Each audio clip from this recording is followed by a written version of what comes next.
তিনি জিলাৰ বন্যাক্ৰান্তক সহায়ৰ হাত আগবঢ়াবলৈ ইতিমধ্যে বিভিন্নজনে বিভিন্ন প্ৰান্তৰ পৰা আগবাঢ়ি অহা পৰিলক্ষিত হৈছে।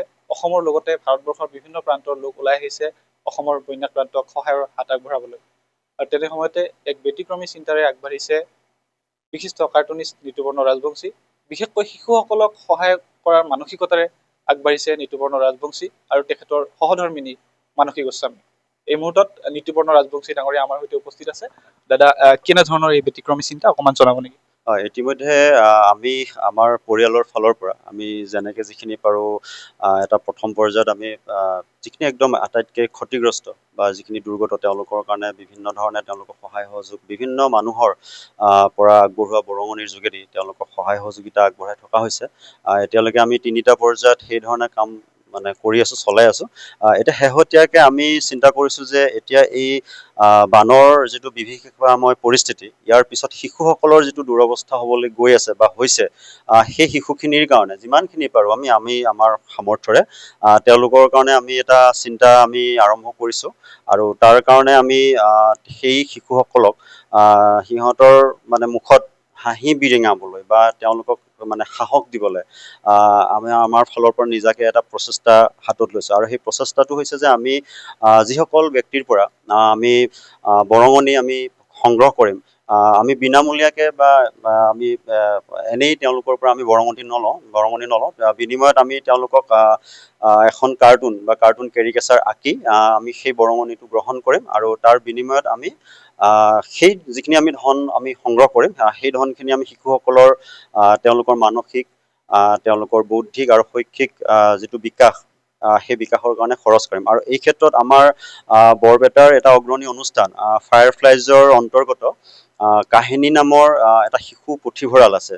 আৰু সেই শিশু পুথিভঁৰালৰ যিসকল উদ্যোক্তা, তেওঁলোকে আমাৰ এই কামটোত তেওঁলোকে সহযোগিতা আগবঢ়াব। আৰু ইতিমধ্যে আমি পূৰ্বতেও ক'ভিডৰ সময়ত তেওঁলোকৰ এটা সংস্থা আছিলে শুভম বুলি, শুভম আৰু মই ব্যক্তিগতভাৱে আমি মিলি তেনেকৈ ক'ভিডৰ সময়তো আমি শিশুসকলৰ কাৰণে কাৰ্টুন কেৰিকেচাৰ আঁকি সংগ্ৰহ কৰা ধনেৰে আমি তেওঁলোকক আমি যিমানখিনি পাৰোঁ সাহায্য বা সহযোগিতা আগবঢ়াইছিলোঁ। আৰু এইবাৰ আমি দেখিছোঁ যে এইবাৰ শিৱসাগৰ, চৰাইদেউ বা যোৰহাট এই অঞ্চলখিনি এই জিলাকেইখনৰ একেবাৰে যিখিনি য'ত আমি ঢুকি পোৱা নাই, সেই অঞ্চলবিলাকত আৰু একেবাৰে যিখিনি বিস্তৰভাৱে ক্ষতি হৈছে বা তেওঁলোকে একেবাৰে সাংঘাতিক ধৰণে বিপৰ্যস্ত হৈছে, সেই শিশুসকলৰ যিটো মানসিক ষ্ট'ৰ, সেই মানসিক ষ্ট'ৰটো আমি যিমানখিনি এতিয়ালৈকে তাত যিসকলে ইতিমধ্যে কাম কৰি আছে বা আমি নিজেও যেনেকৈ পাৰোঁ তেওঁলোকক সংযোগ স্থাপন কৰি যিখিনি খবৰ পাইছোঁ, সেইটো খুব এটা ভয় লগা এখন ছবি। আৰু সেই ভয় লগা ছবিখন, কাৰণ শিশুসকল আমাৰ দেশৰ ভৱিষ্যত আৰু শিশুসকলে আমাৰ মূল সম্পদ। গতিকে সেই সম্পদখিনিক যদি আমি এই মুহূৰ্তত যদি তেওঁলোকক যদি আমি সাহস নবঢ়াওঁ বা তেওঁলোকৰ ওচৰত যদি থিয় নহওঁ, তেতিয়াহ'লে সেইটো এটা সাংঘাতিক ধৰণে মাৰাত্মক এটা ভয়াৱহ এটা পথত আমি গতি কৰিম।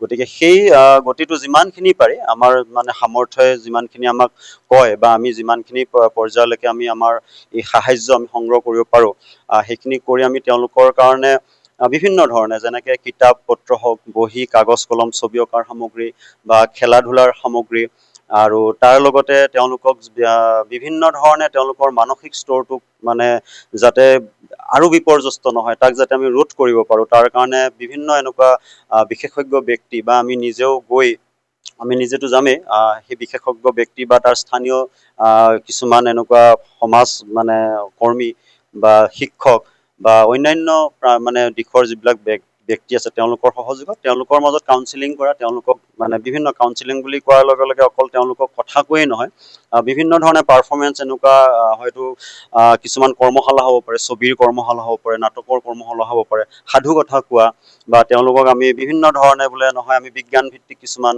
কথা ক'ব লাগে বা আমি মহাকাশখন কেনেকৈ চাব লাগে, এই বিভিন্ন কথাৰ মাজেৰে যাতে তেওঁলোকক আমি তেওঁলোকৰ মানসিক স্তৰটোক আমি এটা ইতিবাচক দিশলৈ যাতে লৈ যাব পাৰোঁ, আৰু তেওঁলোকে যাতে তেওঁলোকৰ ভৱিষ্যতটো গঢ়াত যাতে সাহসটো পায়, আৰু এই বিপৰ্যয়ৰ পিছত যাতে তেওঁলোকে অন্ততঃ, কাৰণ তেওঁলোকৰ বহুত ক্ষতি হৈছে, তাৰ পাছতো যাতে তেওঁলোকে অকণমান হাঁহিব পাৰে, তাৰ কাৰণে আমাৰ এই প্ৰচেষ্টা আচলতে।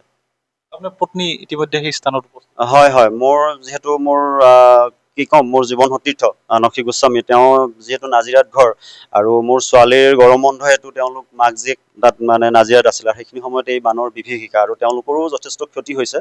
কিন্তু তাৰ মাজতো তেওঁলোকে নিজৰ ক্ষতিটো নাচায়, যিখিনি একেবাৰে বিপৰ্যস্ত হৈ গৈছে, যাৰ শূন্য হৈ গৈছে, গোটেই জীৱন ঘৰ চব শূন্য হৈ গৈছে, তাৰ কাৰণে তেওঁলোকে ইতিমধ্যে গ্ৰাউণ্ডত তেওঁলোকে কাম কৰি আছে। বিভিন্ন তেওঁলোকৰ পৰিয়ালৰ মানুহ সহযোগ কৰিছে, বিভিন্ন তাৰ গাঁৱৰ মানুহ বা যিখিনি উঠি অহা প্ৰজন্ম, যুৱ প্ৰজন্মও আছে, তেওঁলোকৰ সহযোগত আৰু অসমৰ বিভিন্ন প্ৰান্তৰ, অসমৰে নহয় আচলতে অসমৰ বাহিৰৰো বিভিন্ন প্ৰান্তৰ মানুহে প্ৰথমতে আমি আচলতে আমাৰ কামটো এনেকুৱা আছিলে যে আমি যি অঞ্চলত সাহায্য পোৱা নাছিলে সেই অঞ্চলবিলাকত যাতে সাহায্যটো পায়, তাৰ কাৰণে আমি বিভিন্ন এনেকুৱা সাহায্যকাৰী যিবিলাক সংস্থা বা ব্যক্তি তাত নাজিৰা বা শিৱসাগৰত উপস্থিত হৈছিলে, তেওঁলোকৰ লগত আমি সংযোগ স্থাপনৰ কাম এটা কৰি আছিলোঁ।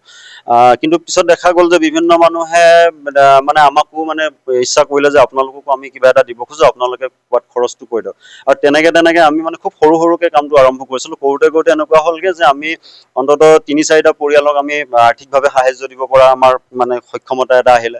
তাৰপিছত আমি আঁঠুৱা হওক বা বিভিন্ন প্ৰয়োজনীয় সামগ্ৰী হওক, আৰু এতিয়া শেহতীয়াকৈ আমি তুচকৰ কাম কৰি আছোঁ। আৰু আটাইতকৈ ভাল লগা কথাটো হ'ল আমি এটা বিশেষ কোম্পানীৰ লগত, এতিয়া নাম প্ৰকাশ কৰিব পৰাকৈ হোৱা নাই, বিশেষ কোম্পানী এটাৰ লগত আমাৰ কথা বতৰা চলি আছে আৰু স্থানীয় প্ৰশাসনৰ লগতো আমাৰ কথা বতৰা হৈছে যে আমি 50 বা 100 ঘৰ মানুহক যিমানখিনিলৈকে পাৰোঁ, মানে আমি এটা মানে অনুমানহে কৰিছোঁ, তেওঁলোকক আমি ঘৰ আমি নিৰ্মাণ কৰি দিব পাৰোঁ নেকি, সেই এটা পদক্ষেপ আমি আগবাঢ়িব আপুনি ক'লে মানে নহয়, সেই কথাটো ইতিমধ্যে কালি মানে মই ক'লো ন, মানসী গোস্বামী তেওঁ ইতিমধ্যে কালি কথা পাতিছে প্ৰশাসনৰ লগত। আমি চাগে আৰু 2-3 দিনৰ ভিতৰত আমি তেওঁলোকৰ পৰা আমি খবৰটো পাম, মানে ইতিবাচক খবৰটোৱে পাম বুলি আশা কৰিছোঁ। তাৰপিছত হয়তো পৰ্যায়ক্ৰমে সেই কামটো আগবাঢ়িব। গতিকে আমাৰ আচলতে খুব সৰু প্ৰচেষ্টাৰে আমি আমাৰ এইখিনি সৰু মানুহক লৈ কামটো আগবাঢ়িছিলোঁ, কিন্তু সি গৈ পেলাই অন্ততঃ আমি যিকেইঘৰ মানুহক পাৰোঁ, 10 ঘৰ, 50 ঘৰ, 100 ঘৰ, সেই তেনেকে আমি এটা লক্ষ্য স্থিৰ কৰি পেলাই আমি তেনেকে আগবাঢ়ি আছোঁ।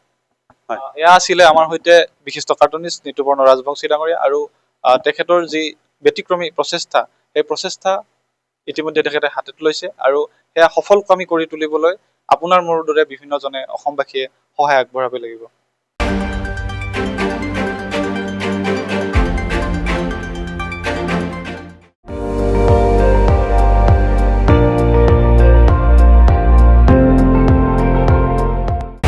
আপুনি চাই আছে ND24, সৰ্বশ্ৰেষ্ঠ নহয়, সৰ্বোত্তমৰ দৌৰ।